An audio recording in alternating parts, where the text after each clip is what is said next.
J'ai l'impression que pour avoir du succès en tant qu'illustratrice sur les réseaux en 2025, il faut forcément boire du matcha, avoir un atelier parfait, passer ses après-midi en semaine au café, utiliser le mot cosy dans toutes ses vidéos et évidemment avoir un contenu qui soit vraiment très très lisse.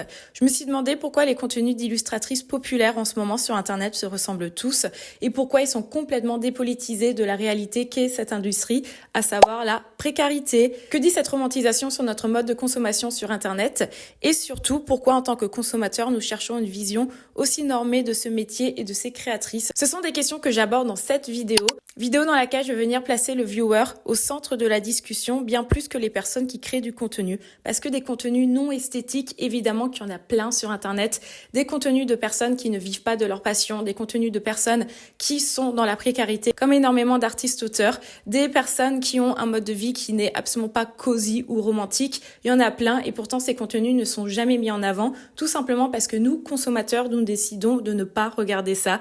Le problème à avoir un seul type de contenu qui soit sans cesse mis en avant, c'est qu'aujourd'hui, on a une vision qui est déjà complètement biaisée de cette activité, mais surtout, on se retrouve avec des personnes qui vont avoir le même style graphique, qui vont avoir la même façon de créer du contenu. On va se retrouver avec énormément de plagiat, que ce soit dans la façon de monter des vidéos, que ce soit au niveau du style graphique, mais aussi on va se retrouver avec des contenus qui vont tous se ressembler. On va toujours avoir de la musique douce en fond, comme du lofi. On va toujours avoir les mêmes activités culturelles. Il va y avoir également le même modèle économique qui va être mis en avant dans toutes ces vidéos, à savoir des personnes, et évidemment je m'inclus dedans, qui sont illustratrices mais aussi créatrices de contenu. Donc on va croire que pour gagner de l'argent grâce à l'illustration, il faut forcément avoir plein d'abonnés, il faut avoir un Patreon, il faut faire de l'influence, ce qui n'est absolument pas le cas. En tout cas, c'est une réflexion qui est beaucoup plus globale que j'aborde dans cette vidéo. Évidemment, dans un réel, je peux pas tout résumer. Donc si cela vous intéresse, n'hésitez pas à aller voir.